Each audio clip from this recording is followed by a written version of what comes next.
أعوذ بالله من الشيطان الرجيم. بسم الله الرحمن الرحيم. صلى الله عليك يا سيدي ومولاي يا رسول الله وعلى آلك المظلومين.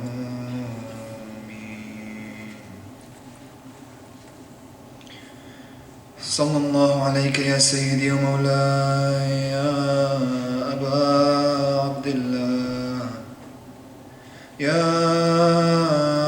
غريب يا مظلوم كربلاء.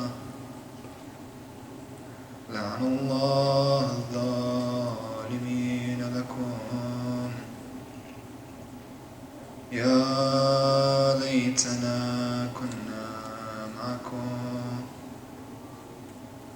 فنفوز فوزا عظيما. صلوات.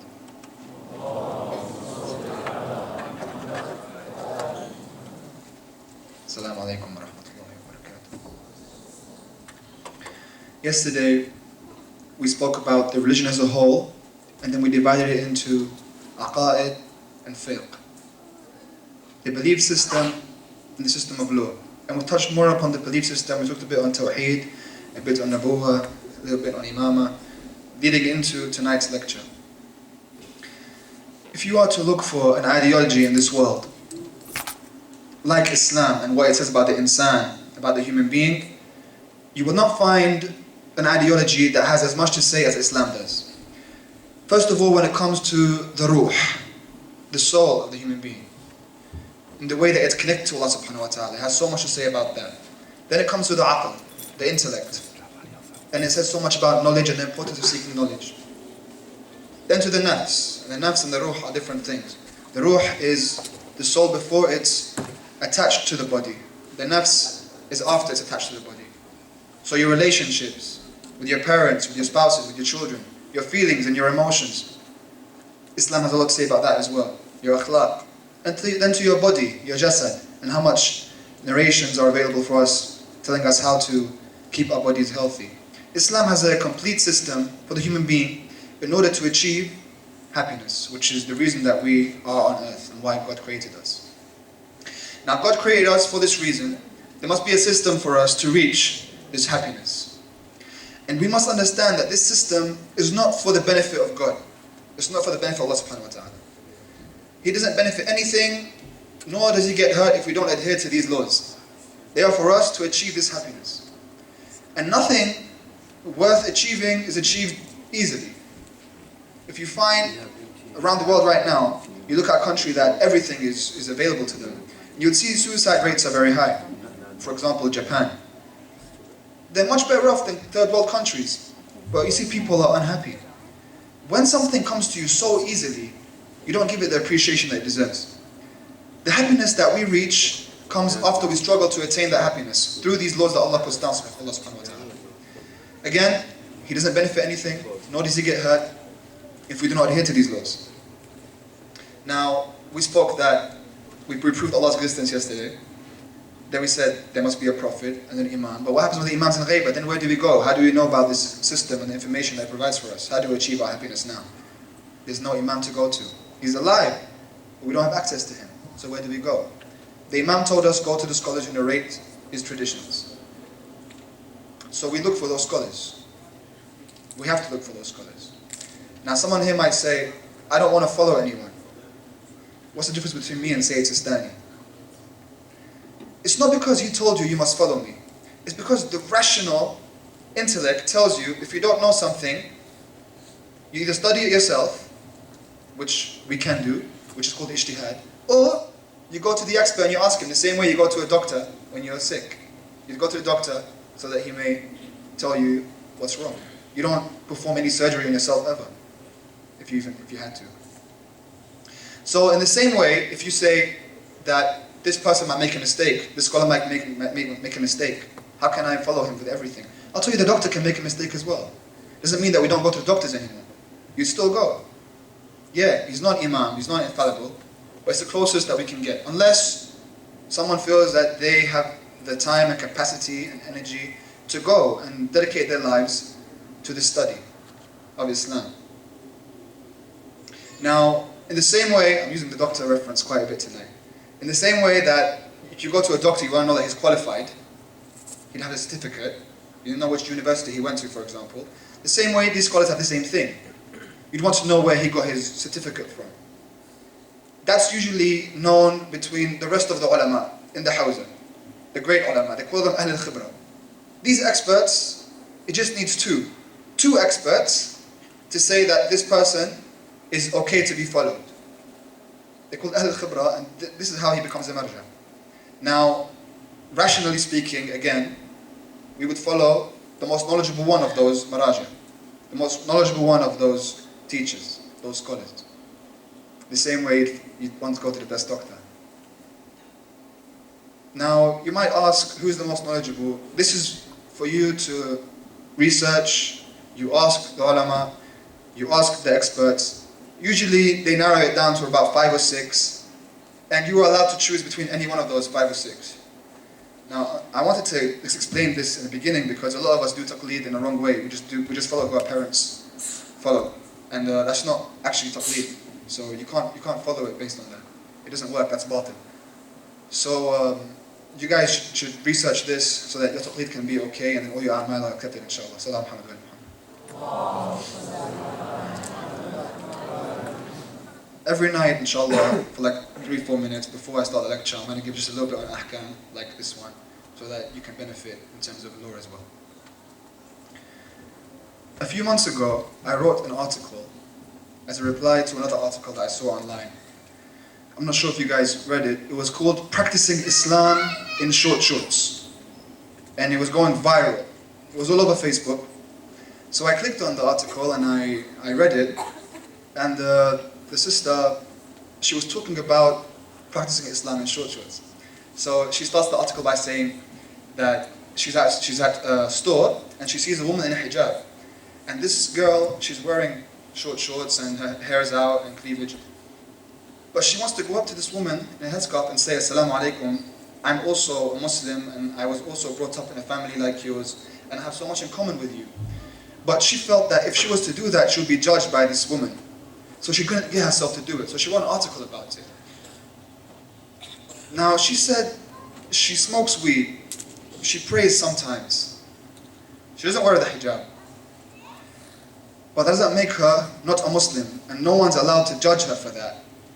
And she wants to achieve spirituality, and it's not all about do's and don'ts.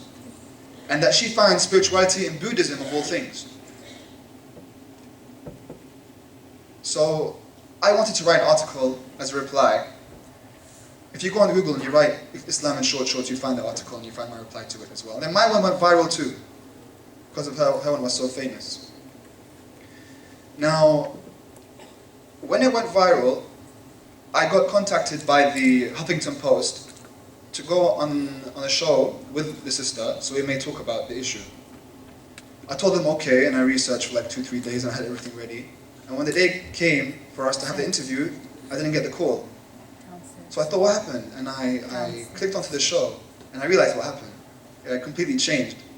Everyone on there was a woman. And most of them actually weren't wearing hijab as well, and they all had different opinions. There were no experts there. They were giving their opinions on the religion in terms of why should we take anything from a scholar anyway? He has a mind, I have a mind.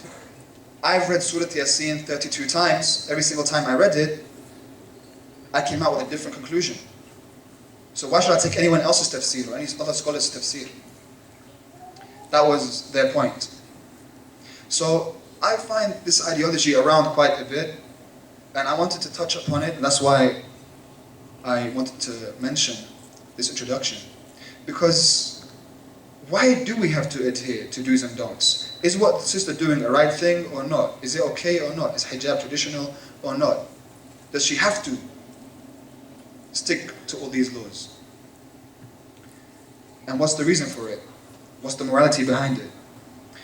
Now the scholars come and they tell us, for us to achieve this happiness that we're talking about, there are 3 doors that you must knock on. The first one is Sharia. It's this law. The second one is Tariqa, the path. The third one is Haqiqa, the truth. You'll never reach the Haqiqa, the truth, without going through the Tariqa, without going through the Sharia. It's the gate that takes you to number 2 to number 3. Many of us want to jump to number 2, want to jump to number 3, but we're not going through the doors. And the doors are there for us to go through, otherwise they wouldn't be there. So that's the way. Sharia Tariqa Haqiqa. We can't skip. And it's really dangerous when we begin to give our own opinions on everything without even being experts on the subject. You know, we go to universities and we're so encouraged to think for ourselves and give our own opinions on everything. I think we take it a step too far when it comes to religion, because there's so much intricate detail within this religion, and we'd be doing it injustice if we were to give our own opinions, if we are uneducated on the subject, myself included, on a hukm, for example. Now, if we were to say morality is relative, that God doesn't decide what's good and what's bad, because this is really, the question is, what's good and what's bad? Who says what's good? Who says what's bad? If we had to say God doesn't decide that, and there is no law, we make it ourselves, then it's chaos. It will be chaos. Then your good is my bad, and my bad is your good.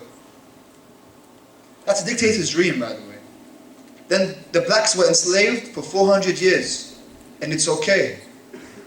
Who are we to say that it's bad? For the slave master, it was good. Made him a lot of profit. He could rest. If we say it's bad, he can say, don't judge me. Only God can judge me. Who are we to say? What's his good might be my bad. What's my good might be his bad. So Islam says no, there must be a moral code of conduct. The same way morality is all around us in our lives. When you apply for a job, you have a CV, you give in the CV, you have your references. Is this person punctual? Is this person punctual? Is he ready for leadership? Is he well-mannered? They want to know these things, and they have a reference there for it. The same way, Khalifatullah on this earth must have a moral code of conduct to live by. أعوذ بالله من الشيطان الرجيم ليتلو عليهم آياته ويزكيهم. He was to recite the verses upon them so he may purify them. To purify them. من عرف نفسه وخالفها عرف ربه. Usually we don't have the خالفها part.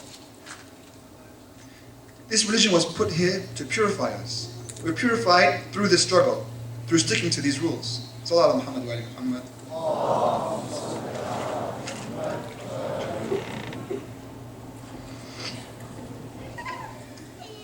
So when it doesn't fit our lives, we decide to make our own opinions about it. And then we say, the religion is not all do's and don'ts. And it's not all do's and don'ts. And we spoke so much about that yesterday. It's not all do's and don'ts. But when it comes to the do's and don'ts, it's the first part to get into the spiritual side. It's the first door. Sharia Tariqa Haqiqa. Now, Tariq Ramadan, he says, saying Islam is in my heart and not acting upon it is like giving back the exam paper without having written any of the answers on it and saying the answers are in my head. It's the same thing. You have to apply it on the outside. It's not enough to know. It's not enough to know. Recently I read a book called the 40 Rules of Love. The 40 Rules of Love about Shams, Al-Tabrizi and Rumi. It was a very nice book. But it has loads of inconsistencies and dangerous thoughts in there. Now it's a nice book to entertain ourselves with and even gain something from. But for us to take that as our belief system and make it our aqidah, for example, I was seeing people posting it as their profile pictures, words of wisdom inside it. There are words of wisdom inside it. But the dangerous thing is when someone puts 10 words of wisdom and then one from his own opinion, or her own opinion. And you don't know, you can't tell the difference, and you take that into your heart, and that becomes one of your opinions, one of your thoughts, and it won't be in line with what God wants for you. Now in this book, Shams and Rumi, of course you guys know Rumi, the spiritual poet, yeah, the Persian poet. He has beautiful poems. And so he speaks of love and God, and losing himself and melting in God. And Shams comes along, and he wants to be Rumi's master. And they have a beautiful relationship. But at one point, Shams brings alcohol and even drinks it. He drinks the alcohol. There are many times when they give small hints about Sharia not being important. But Rumi was actually a jurisprudent. He was a faqih as well. He wasn't just a normal guy just writing poems. He had his law down. So then they have this judge in the book. He's the Hakim Shara'i. He's the guy that comes and tells you what's haram, what's halal. And he's this short, fat man with stubby fingers. And he's really mean and everyone's scared of him. And it's just a symbol that they're giving, you know? And everything else is fine and dandy and happy days. And we can do what we want because we love Allah subhanahu wa ta'ala. You know, Rasulullah sallallahu alayhi wa alayhi was the closest being to Allah on this earth, and not once did he go against what God wanted. Not once. If he did it, fair enough. If he didn't do it, why are we doing it ourselves? My opinion against Rasul's, say Sistani, okay fine, but Rasul? So then, we have to keep this in mind. I actually got a question recently asking me, can I become a Sufi, brother? And I didn't know what the question meant. I mean, you want to change your aqaid, your belief system? You don't want to believe in Imam Mahdi anymore? Or what do you mean? Just no, I just want to be spiritual. You can be spiritual. There's lots of spirituality in this religion. I think you're looking for something called irfan. But that comes later. That's after we have all our wajibat and muharramat down. After we have everything down, we can start going into that. Remember, Sharia Tariqa Haqiqa. But no, she wants that spirituality now. But the weird thing was that she was also a girl that was not modestly dressed, let alone the hijab. And so I knew that there were still things that she could work on in terms of fiqh. So I told her sister, you know, one of the greatest mystics, Sheikh Bahjat, when they come to him and they tell us, how can we gain spirituality, how can we grow? He tells them, stick to Risala Amaliyah. Risala Amaliyah is the book that the Marja writes that tells you what's haram, what's halal. He says, stick to that. It's that simple. It's very simple. It's not abracadabra and you say these words 1,568 times and then you become this master. It doesn't work that way. It's very simple. Do all the things you have to do, everything that's obligatory upon you. And stay away from everything that's forbidden for you. You know, you'd come, the brothers, brother, can I shake a woman's hand? No. You're not allowed to touch the woman's skin. But you know, it's a job, it's a very important job, and I've been working so hard at university for it. If I don't shake her hand, she might get offended. Come on, yeah. Like I can do anything about it. It doesn't work that way. If I told you though, that on the woman's skin was a virus, a disease, I'd say, go shake her hand. You told me no. I say, why? Because you're sure that you're going to get a disease if you shake her hand. So you won't shake her hand then. So your physical health is better than your spiritual health in terms of your own perception. We don't think that way. We don't think that way. We think more in this world, unfortunately.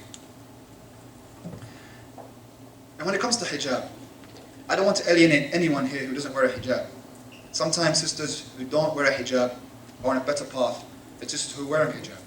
And sometimes sisters who are wearing hijab are on a better path than sisters who are not. If she's not wearing a hijab, we ask her to wear a hijab. If a girl's covering her hair but she doesn't cover her body, she's wearing tight clothes, you ask her, please don't wear those tight clothes if you're in that, if you have a close relationship with your sister. But many times brothers, us too, we don't help them. We don't appreciate our sisters. And we don't support them. And we drive them away from Islam actually. We shout at them. We're rude to them. Not just that. Many a times, guys don't want to get married to a sister because she's wearing a hijab. Then what does sister do? She feels so pressured that she might even take it off. Then who's responsible? We have to also appreciate our sisters. She's the flag bearer of Islam. You guys, for us it's easy. No one knows we're Muslims when we're outside. For them it's very hard. Try wearing a robe and a turban every day. And notice how, especially in America, burn the Quran. Everyone's around, burn the Quran. You know, it's hard around here. Sallallahu alaihi wasallam.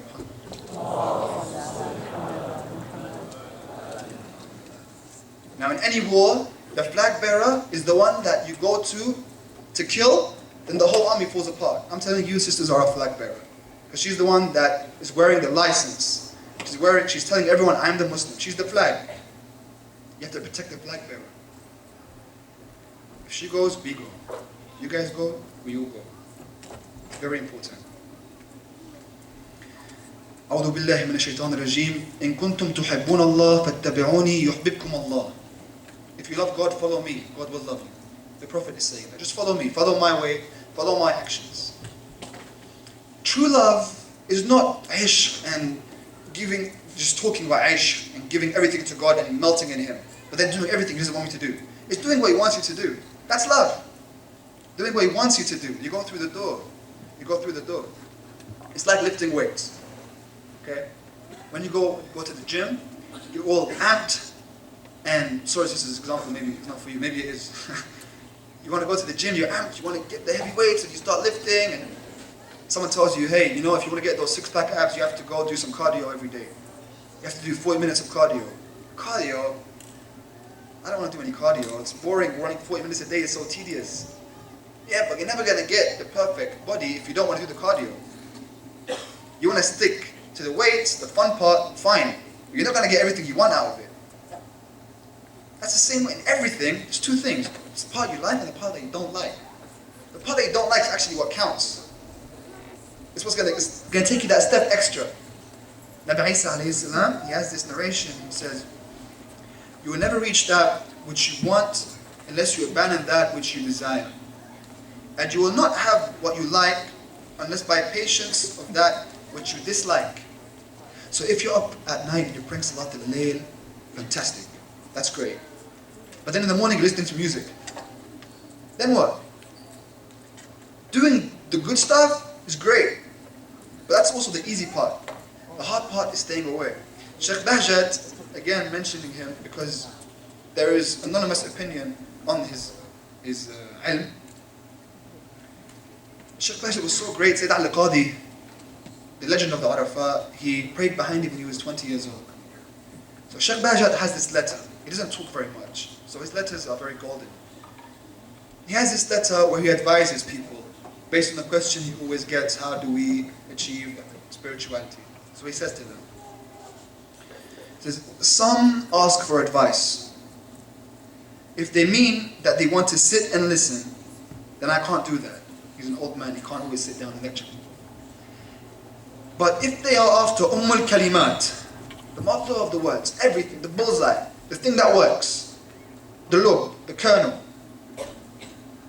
he says, that will give them absolute happiness, absolute salvation, sa'ada mutlaqa, in this world and the next, then he must know the aim and goal of creation is ubudiyya, worship. That's the goal, that's why we're here. And the essence of ubudiyya is refraining from ma'siyah. It's keeping away from sin. That's worship.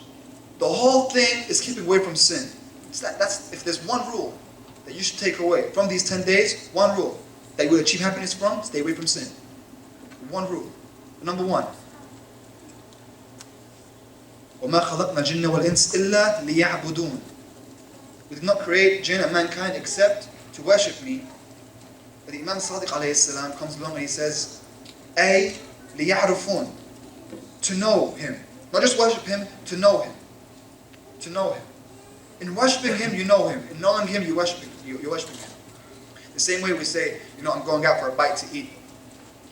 But really, you're not going just to bite food. You're going to chew it and it's going to come down and you're going to feel good. Right? Ubudiyya here is the way in which we know him. He's saying ubudiyya, but it's to know him. And to know him is to worship him. That's how we'll gain proximity to Allah subhanahu wa ta'ala. And that's how we reach our perfection and our infinity towards him. That's how. We have to try to stay away from this giving our own opinion all the time. There's a story from a teacher, and the ayah that people always try to attack Islam with, slay them wherever you see them, or wherever they stand. And they'll try to give you that and say Islam is a violent religion. without the context of it. You know, there was a completely different context to the way they give it. That was actually because of the polytheists, and they had a treaty with the Muslims, and they broke the treaty and they killed Muslims, and then they went to the sanctuary in Mecca where there's not supposed to be any fighting, and the ayah came down, you can fight with permission. There's context, you know? But then someone wants to come and give you their own opinion. See, we want to do it within Islam. People are doing the same thing to us outside. We don't like it when they do it to us. We shouldn't do it to ourselves. We shouldn't do it to ourselves. The same way someone comes up, he gives a ridiculous ayah, it's not even from the Quran. He says something along the lines of, God, if you're not judged by God, then you are a disbeliever. Something ridiculous. And then the teacher says, sorry, which surah was that in? And man says, I don't know. He says, what was the ayah before it? I don't know. The ayah after it. So that I may answer your question. I want to know the context. I don't know. What do you do for a living? Because I'm a mechanic. Just fix cars. Just fix cars. Well, why are you giving your opinion? So, brothers and sisters, I want us to know that we have great ulama around us. This religion is so rich. There's so much knowledge for us to eat if we're hungry for it.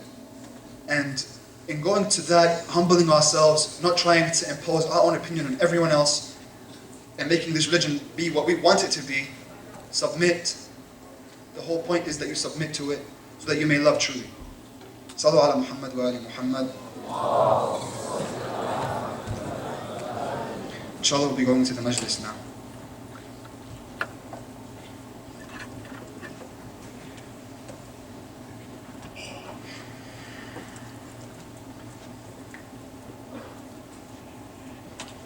اللهم صل على محمد وآل محمد اللهم صل على محمد وآل محمد اللهم صل على محمد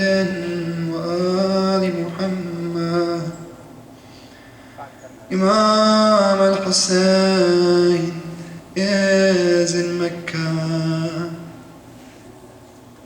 He doesn't want his blood to be spilled in the Holy Land. So he decides to leave and embark on his way to Kufa. Before he leaves, he gives a speech to the people. He tells them of a mission of blood and sacrifice. Only 70 people stay with the Imam. Imam's caravan begin to set on their way. Abu Fadl al-Abbas comes over, lifts Sayyidah Zainab onto her horse, adjusts her saddle. Look at the way Sayyidah Zainab was leaving Mecca. Abu Fadl al-Abbas to her side, Imam al-Hussain alayhi salam in front of her brothers protecting her. Compare that to the way she left Karbala, chained, hurt. Imam Ali alayhi salam would turn off the lanterns when Sayyidah Zainab was outside so no one would see her. On the day of Karbala, Zainab was left on her own. The time came, Sayyidah Zainab was lifting all the children onto the camels. There was no one to lift her. Now she's helping the orphans. She says to her sister Kulthum, Ya Nur Aini, get on the camel. Kulthum tells her, if I get on, who will help you on? Sayyidah Zainab turns to the river, looking towards the battlefield. We know who she's looking for. My brother Abbas, you are the one who carried me out of Mecca. wake up and carry me now. Ah, ya Zainab, ah, ya Zainab, ah, ya Zainab, ah. Together. Ah, ya Zainab, ah, ya Zainab, ah, ya Zainab, ah. Ah, ya Zainab, ya Zainab, ya Zainab. Ah, ya Zainab, ah, ya Zainab, ah, ah. Ya Abbas, you're not here to see me taken prisoner now. If you were, you'd cry your eyes, if only you saw how they whip me and they hit me, whilst the children scream and shout your name, hoping you'd come and from this place take them out to Karbala. Ah, ya Zainab, ah, ya Zainab, ah, ya Zainab, ah, ah, ya Zainab, ah, ya Zainab, ah, ya Zainab, ah. لا يوم مثل يومك يا أخويا كربلا يا حسين، تظل مرمي على التربان بلا غسل وبلا تكفين. أولادي يا نور العين كلهم فد ولعيونك، أنا وصيت كل واحد يفدي الروح من دونك. آه يا زينب، آه يا زينب، آه يا زينب، آه آه يا زينب، آه يا زينب، آه يا زينب، آه يا عباس. Rest now. I knew you'd protect me. I had you and I had Hussain. Even when you died, you never left me. I carry your spirit and your soul with me wherever I go. Please be sure to your last breath you saved us. I'll let Father know. Ah, ya Zainab, ah, ya Zainab, ah, ya Zainab, ah, ah, ya Zainab, ah, ya Zainab, ah, ya Zainab, ah. Ya Allah, ya Allah, ya Allah, ya Allah, ya Allah, ya Allah, ya Allah, ya Allah, ya Allah, ya Allah. نسألك وندعوك بفاطمة وأبيها وبعلها وبنيها والسر المستودع فيها أن تصلي على محمد وآل محمد وتسهل فرج مولانا صاحب العصر والزمان. اجعلنا من أنصاره وأعوانه والمستشهدين بين يديه. اللهم لا تخرجنا من هذه الدنيا حتى ترضى عنا. اجعل عاقبتنا إلى خير وادخلنا في الجنة مع من تحب مع محمد وآل محمد. اللهم احفظ مراجعنا العظام شهداء الإسلام من مات على الإيمان لقضاء حوائج وقضاء المرض وشفاء المرض. نهديه ثواب سورة الفاتحة وما قرأناه مسبوقة بصلاة على محمد وآل محمد. اللهم صل على محمد وآل محمد.